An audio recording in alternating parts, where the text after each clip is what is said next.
Selamat pagi Bu. Pagi. Mohon maaf mengganggu waktunya. Ya. Kita dari jurusan Media PAUD, Oke. angkatan 2025 dari Universitas Ngudi Waluyo, ingin mewawancarai tentang korupsi. Perkenalkan, nama saya Winda Lestari dengan rekan-rekan saya Angelita, Fana, Jita, dan Rolin. Menurut Ibu, apa itu korupsi? Korupsi menurut saya adalah apa ya namanya ya Mbak, istilahnya kalau zaman sekarang itu seperti kayak mengambil, mencuri ya kan ibaratnya. Namanya korupsi itu kan berarti dia itu mengambil kepunyaan orang lain. Korupsi itu bukan hanya tentang uang menurut saya ya Mbak ya. Iya. Waktu itu juga bisa korupsi. Kenapa waktu bisa dikatakan korupsi?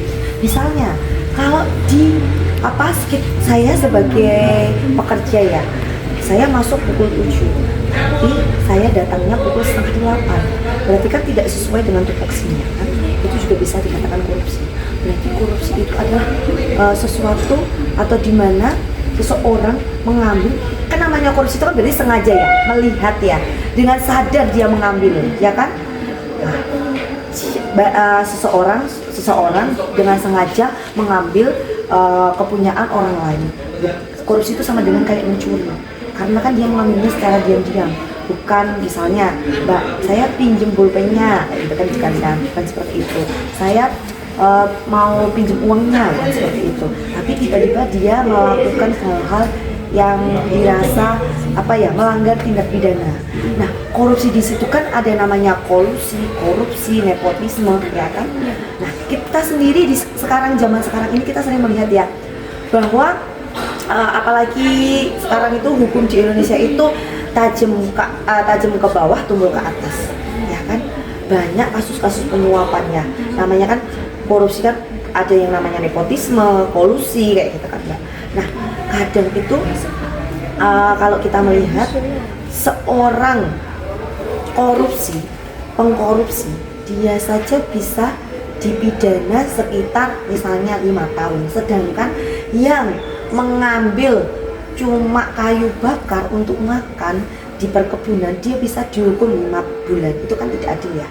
Nah, di dalamnya itu pasti ada sesuatunya. Tidak mungkin tidak ada sesuatunya.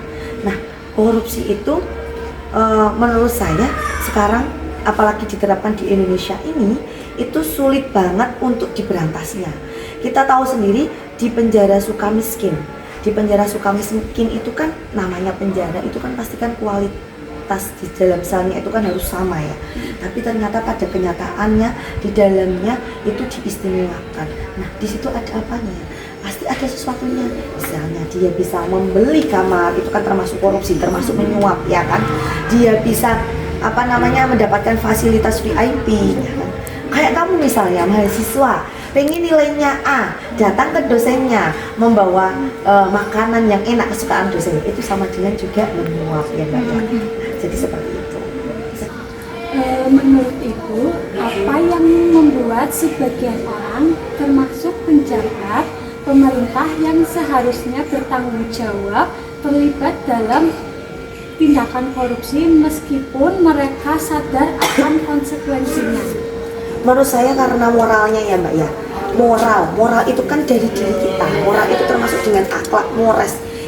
Kalau kita tahu moral, kita pasti tahu akan sesuatu yang baik dan buruk ya kan. Nah, moral itu ditanamkan itu sejak dini, ibaratnya seperti itu. Apalagi misalnya kalian pelajar ya, itu kan lebih baik ditanamkan dari sejak dini. Nah, ketika moral itu bobrok, maka dia akan mempengaruhi ke kehidupan yang selanjutnya. Kenapa banyak orang pintar tetapi dia melakukan hal-hal yang tercela, melakukan tindak pidana karena mereka tidak memiliki moral, di dalamnya itu tidak ada moralnya. Nah, sebagai seseorang ya, apalagi di Indonesia ini kita kan bukan budaya barat ya kita ya. Nah, kita tuh masih ada yang namanya unggah-ungguh, tata krama dan lain sebagainya. Kalau moral itu kita terapkan di dalam kehidupan sehari-hari, apalagi kita itu menggunakan berpedoman pada Pancasila, kelima sila itu mungkin tidak akan terjadi yang namanya para pejabat itu melakukan tindakan-tindakan yang tercela seperti itu menurut saya. Nah, kenapa kok di Indonesia itu sulit sekali menerapkan hukuman korupsi kepada pejabat, apalagi itu adalah hukuman mati, ya kan? Hukuman mati itu sangat sulit diterapkan di Indonesia. Kalau di luar negeri misalnya ya, di luar negeri di Arab mereka melakukan tindak pidana, misalnya mencuri langsung potong tangan, ya kan? Di Indonesia pun sudah diterapkan, tetapi di Aceh itu sudah menggunakan istilahnya hukum Islam. Kenapa di Aceh itu diberikan hak istimewa? Diberikan itu karena di Aceh diberikan hak istimewa. Di Aceh, di DIY itu diberikan hak istimewa oleh pemerintah karena sehingga mereka bisa mengelola daerahnya sendiri. Nah, bertentangan dengan hukuman mati itu tadi karena bertentangan dengan sila kedua, kemanusiaan yang adil dan beradab. Berarti harus memanusiakan yang namanya manusia. Nah, kita itu mengacu pada sila kedua tadi Mbak, karena kita menggunakannya asasnya asas Pancasila, berpedoman Pancasila. Jadi tidak bisa kita serta-merta menghukum mati namanya korupsi, ya kan? Terus, Bu, lah itu kok teroris bisa dihukum mati, ya kan? Sedangkan pejabat kok tidak bisa dihukum mati, dia yang merugikan negara. Nah, itu bisa dikaji ulang lagi seharusnya. Nah, makanya ada yang namanya kemarin itu RKUHP, rancangan KUHP pidana. Makanya kemarin itu ada yang waktu dulu itu waktu mau pengesahan RKUHP itu banyak demo besar-besaran. Padahal di dalam RKUHP itu ketika kita mengupas satu-satu itu bisa menguntungkan kita. Nah, yang mungkin orang awam tidak bisa mengetahuinya karena membacanya hanya sekilas. Ada di satu pasal dia menyebutkan bahwa apabila ada peliharaan orang masuk ke pekarangan maka dia akan dikenakan denda atau pemiliknya akan dikenakan denda. Nah, itu tidak dilihat secara detail, hanya itu saja. Makanya dia demo. Masalah sepele seperti itu, bukan seperti itu. Masuk ke pekarangan rumah itu ketika dia merusak. Kalau dia tidak merusak kan tidak mungkin, ya seperti itulah. Nah, tadi berkelanjutan dengan terorisme tadi ya Mbak ya. Nah, terorisme tadi bisa dihukum mati. Sudah tahu kan sekarang terorisme, narkoba itu kan bisa dihukum mati. Nah, alasannya kan kalau narkoba itu bisa membunuh generasi di bawah-bawahnya. Nah, bedanya apa dengan korupsi? Ya kan? Korupsi sekarang misalnya korupsi 100 juta, 5.000, 1.000 gitu kan. Tapi itu dilakukan terus setiap hari oleh pejabat, ya kan? Ya itu sama saja membuat rusak generasi selanjutnya. Makanya yang ditanamkan pertama adalah moralnya. Kita harus memiliki yang namanya moral, ya, dan kita harus memiliki value dan bisa menempatkan diri kita berada di mana. Kalau kita pejabat, kita harus bisa memberikan contoh yang baik dan benar. Jangan malah memberikan contoh yang tidak baik untuk generasi. Menurut Ibu, mengapa beberapa pemerintah gagal memberantas korupsi meskipun telah mengimplementasikan berbagai program dan kebijakan anti korupsi? Nah, tadi sudah saya jelaskan ya Mbak ya. Mungkin kegagalan pemerintah itu dikarenakan dari dalam dirinya sendiri dulu, diawali dari dalam dirinya sendiri dulu. Percuma kita membuat slogan jangan korupsi, anti korupsi di mana-mana substansi pemerintah itu kan sering kita melihat ya. Tapi pada kenyataan di lapangannya ternyata itu faktanya di lapangan itu tidak bisa berjalan dengan serupa, ya kan? Nah, di Indonesia itu senangnya itu yang instan Mbak, ya kan?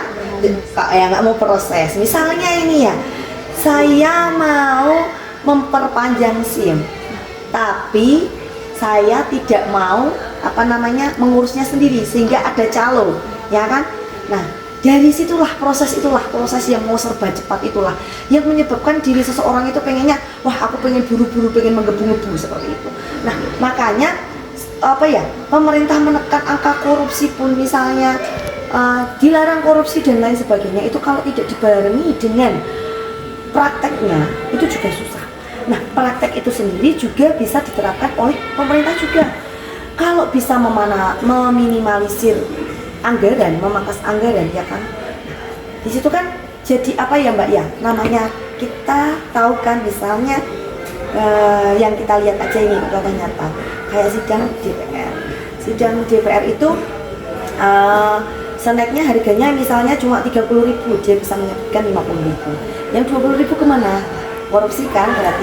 Dari hal yang kecil saja dia sudah korupsi. Nah, jadi menurut saya ya tadi harus dari dalam dulu. Ya. Paham?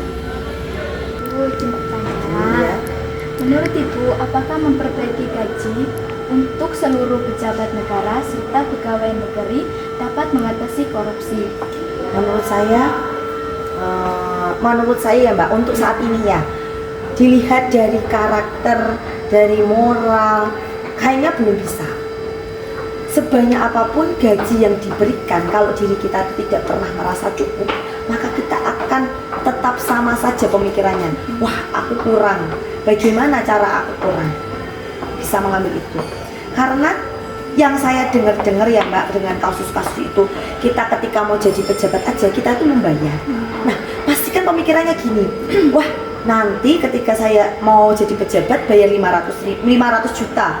Nah, nanti kalau ketika aku jadi pejabat pasti saya bisa mengembalikan uang itu. Bagaimana caranya? Ya tadi menghalalkan segala cara tadi, menggunakan apapun, ya kan?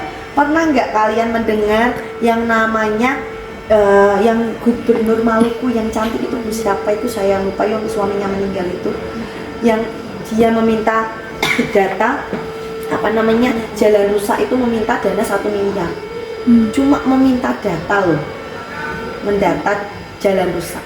Tetapi ibunya itu di gubernur Maluku itu, ibu gubernur Maluku itu, dia mendata sendiri lewat sosial media, malah gratis, tidak membayar. Gratis. Siapa yang bobrok di dalam? Gratis sistemnya yang harus diperbaiki. Sebelum sistemnya yang harus diperbaiki, berarti dari diri sendiri dulu yang harus diperbaiki, ya. Seperti kamu ibaratnya mahasiswa, pelajar, ketika melakukan ujian mencontek, itu sudah salah satu. Ngepek, ya kan, sudah salah satu. Itu sudah salah satu dari yang namanya korupsi. Ya, paham? Menurut Ibu, bagaimana cara kita menyikapi kasus korupsi di Indonesia agar tidak tambah pesat setiap tahunnya? Ya, dengan cara memberikan edukasi Mbak. Edukasinya itu dimulai dari anak sejak dini. Misalnya ya, kalau edukasi di dalam keluarga, mungkin orang tua tidak begitu terlalu paham tentang bahaya korupsi ke depannya. Bisa sekolahan, misalnya anak PAUD dikasih tahu, tapi kan setiap anak itu kan diberikannya kan itu kan berbeda-beda. Bagaimana cara kita memberikannya? Masa anak PAUD disuruh menggambar anti korupsi, kan nggak mungkin, ya kan, berbeda-beda.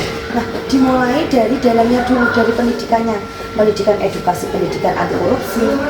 Nah, terus dikasih tahu tentang pemahaman tentang moral, tentang etika, tentang karakter. Nah, dari situ kita bisa tahu. Misalnya ya, dari sejak kecil kalian dikasih tahu jangan suka berbohong. Nanti di kemudian selanjutnya pasti akan kalian akan mengikutinya perkembangannya. Wah, kalau berbohong itu pasti seperti ini dampaknya. Nah, sama seperti itu. Untuk mencegahnya yaitu dimulai dari sejak dini, apalagi dari pelajar. Ya, ada yang namanya edukasi tadi, anti korupsi, moral, dan ya mungkin nanti bisa dilihat dari praktek di lapangan, kalian bisa melihatnya. Dan yang paling penting dimulai dari diri sendiri, ya, dimulai dari diri sendiri. Misalnya kalian mau membuat sesuatu, ya udah ikuti saja alurnya, nggak usah harus bayar ini, oke, diikuti proses ya, mungkin itu aja. Baik Ibu, terima kasih atas waktunya untuk menjawab pertanyaan-pertanyaan kami. Terima kasih. Ya.